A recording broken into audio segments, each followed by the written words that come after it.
5 বছৰত অসমৰ দুখীয়া মানুহক যিসকল মানুহে এমুঠি চাউলৰ কাৰণে কষ্ট পাইছিল, যিসকল মানুহে ৰেচন কাৰ্ডৰ অভাৱত ভুগিছিল, 45 লাখ ৰেচন কাৰ্ড অসমৰ মানুহৰ হাতত যিজন মানুহে তুলি দিলে সেইজনেই ডক্টৰ হিমন্ত বিশ্ব শৰ্মা। কোভিডৰ সময়ত নিজৰ শৰীৰ নিজৰ মৃত্যুৰ ভয় অতিক্ৰম কৰি অসমৰ জনসাধাৰণৰ পুৱাৰ পৰা ৰাতিলৈকে অসমৰ ইমূৰৰ পৰা সিমূৰলৈকে দৌৰি অসমৰ সমাজখনক সুৰক্ষা দিয়া, অসমৰ বাহিৰৰ বেলেগ মানুহৰ বাবে আদৰ্শ হৈ পৰা সেইজন ব্যক্তি, যিজন ব্যক্তিয়ে অসমত 15খন মেডিকেল কলেজ স্থাপন কৰিলে, যিজন ব্যক্তিয়ে এইমছৰ দৰে ভাৰতৰ আটাইতকৈ ডাঙৰ চিকিৎসা প্ৰতিষ্ঠান স্থাপন কৰিলে, সেইজনেই ডক্টৰ হিমন্ত বিশ্ব শৰ্মা। আৰু যিজন মানুহে কাজিৰঙাৰ দৰে ঠাইত 35 কিলোমিটাৰ ফ্লাইঅভাৰ কল্পনা কৰিব পাৰে আৰু সেই ফ্লাইঅভাৰ বাস্তৱত ৰূপায়িত কৰিবলৈ কাম আৰম্ভ কৰিব পাৰে, সেইজনেই ডক্টৰ হিমন্ত বিশ্ব শৰ্মা। আজি নুমলীগড়ৰ পৰা গহপুৰলৈকে 20,000 কোটি টকাৰে সুৰংগ পথ নিৰ্মাণ কৰি ৰেল আৰু গাড়ী চলাচলৰ ব্যৱস্থা কৰাৰ সপোন দেখিব পাৰে আৰু সেই সপোন বাস্তৱত ৰূপায়িত কৰাৰ কাম কৰিব পাৰে। কোনেও ভাবিব নোৱাৰা কথা, ব্ৰহ্মপুত্ৰৰ তলেদি সুৰংগ হ'ব বুলি কওঁতে কংগ্ৰেছ জাতীয় পৰিষদ ৰাইজৰ দল এওঁলোকে খুব হাঁহিছিলে যে এনেকুৱা কাম পৃথিৱীত সম্ভৱ নহয়, কিন্তু অসম্ভৱক যি সম্ভৱ কৰিব পাৰে সেইজনেই ডক্টৰ হিমন্ত বিশ্ব শৰ্মা। ৰাইজে আজি তেওঁলোকৰ সুৰতে সুৰ মিলাই সুধিব লাগে, হুইজ গৌৰৱ গগৈ? তোমালোকে সুধিছা কাৰণে আমি সুধিছো আৰু উত্তৰো আমাৰ হাতত আছে।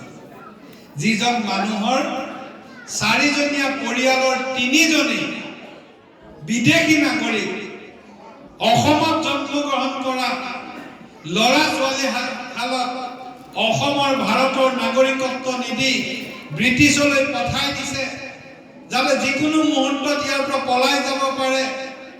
যিজন মানুহে পাকিস্তানৰ হৈ চোৰাংচোৰাগিৰি কৰি ভাৰতবৰ্ষৰ শত্ৰু হ'ব পাৰে, যিজন মানুহে লোকসভাত চৰকাৰক প্ৰশ্ন কৰি ভাৰতৰ সামৰিক ব্যৱস্থাৰ গোপন কথা আদায় কৰি পাকিস্তানক যোগান ধৰাৰ ষড়যন্ত্ৰ কৰিব পাৰে, যিজন মানুহে অসমীয়া ভাষাটো ভালকে ক'ব নোৱাৰে, কাৰোবাৰ যদি ক'ব লাগে পাৰ্থক্য তেওঁ কয় পাথৰ ক, ক'ৰবাত যদি ক'ব লাগে কাঞ্চনজংঘা তেওঁ ক'ব কাঞ্চনজংঘা, যিজন মানুহে সামান্য জ্ঞানো নাথাকি মাছৰ মতা মাছ মাইকী মাছ বিচাৰি ফুৰে, গৌৰৱ গগৈটো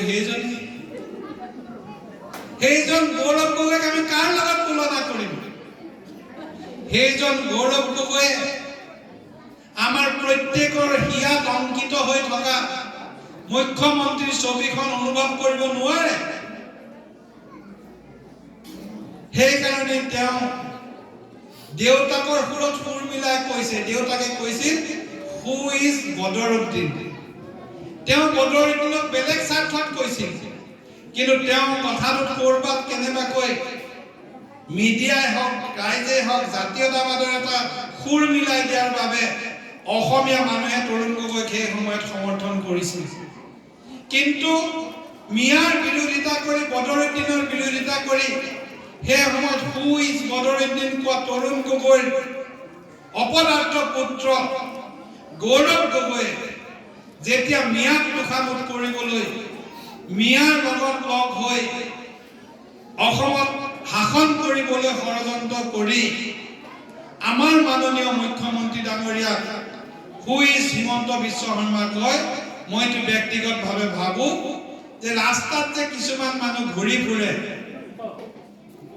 উৎকট গৰমত ৰ'দতো এখন কম্বল লৈ থাকে, ঠাণ্ডা গৰম অনুভৱ কৰিব নোৱাৰে। কেনেকুৱা মানুহ তেওঁলোকক কি কয় আপোনালোকে জানে? সেইজন মানুহ আৰু গৌৰৱ গগৈৰ মাজত পাৰ্থক্য নাই। আছে জানো? একো পাৰ্থক্য নাই। সেই মানুহজনেও বুজি নাপায় গৰম নে ঠাণ্ডা, আৰু গৌৰৱ গগৈয়ে বুজি নাপায় অসমীয়া মানুহৰ আবেগ অনুভূতি, অসমীয়া মানুহৰ সংস্কৃতি, অসমীয়া মানুহৰ সভ্যতা, অসমীয়া মানুহৰ ভৱিষ্যত সুৰক্ষাৰ বাবে ল'ব লগা ব্যৱস্থা তেওঁ বুজি নাপায়। আমি সৰু পথাৰত এটা মাহৰ ভিতৰত উৰিয়াম ঘাটত উচ্ছেদ কৰিলো আৰু 15,000তকৈ অধিক লোকক, যিসকলৰ অতীত বাংলাদেশৰ লগত জড়িত হৈ আছে, যিসকল মিয়া লোক, আমি 15,000তকৈ বেছি মিয়া লোকক মুখ্যমন্ত্ৰী ডাঙৰীয়াৰ সাহসত আমি ইয়াৰ পৰা এমাহৰ ভিতৰত এভেকশ্যন কৰি সেই বনাঞ্চল এৰিয়াৰ 15,000 বিঘা মাটি আমি বনাঞ্চললৈ ৰূপান্তৰিত কৰাৰ প্ৰক্ৰিয়া আৰম্ভ কৰিছোঁ। আৰু এই যে 15,000 লোকক আমি ইয়াৰ পৰা উচ্ছেদ কৰিলো, তেওঁলোক আছিল আমাৰ সমাজৰ অসমীয়া মানুহৰ ভাষা সংস্কৃতিৰ আটাইতকৈ ডাঙৰ প্ৰত্যাহ্বান। সেই ঠাইবিলাক আছিল বিভিন্ন অপৰাধমূলক কাম কাজৰ কেন্দ্ৰস্থল, পাথৰকে ধৰি শিলকে ধৰি ড্ৰাগছ ইত্যাদি মাফিয়াগিৰিৰ কেন্দ্ৰস্থল। সেই ঠাই আমি মুক্ত কৰিলো আৰু এতিয়া তাত আমি গছ পুলি ৰুলো। এই যে মিয়াসকল গুচি গ'ল, আজি আপোনালোকে ভাবিব পাৰে যে মিয়াসকল উৰিয়াম ঘাটৰ পৰা গ'ল, আমাৰ বৰচাপৰিত কি লাভ হ'ল? এতিয়া মোক কোনোবাই হাত দাঙকচোন যাৰ ৰেচন কাৰ্ড নাই। চবৰে আছে? 3-4 গৰাকীৰ নাই। আমাৰ মোটামুটি চবৰে ৰেচন কাৰ্ড আছে। এতিয়া অৰুণোদয় যিসকলৰ নাই আৰু যিসকলে অৰুণোদয় আঁচনিৰ কাৰণে মুখ্যমন্ত্ৰী যোৱা 5 তাৰিখে অহাৰ পাছত এই সময়ছোৱাত মোক তেখেতসকলৰ ডকুমেণ্টছ দিছে, তেখেতসকলে হাত নেদাঙিব। নিদিয়া কিমান আছে যিসকলে অৰুণোদয় পোৱা নাই? হাত দাঙকচোন। যিসকলে মোক কাগজ দিয়া নাই তেওঁলোকে হাত দাঙিব।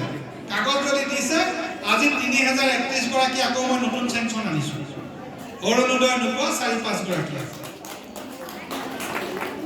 এতিয়া যদি আমাৰ মাজত আৰু 15,000 মিয়া থাকিলেহেঁতেন, আপোনালোকৰ অৰুণোদয় ভাগ লৈ গ'লহেঁতেন, দিলেহেঁতেন নাই? আমিতো অলপ তেওঁলোককো দিব লাগিলেহেঁতেন। আজি ইয়াত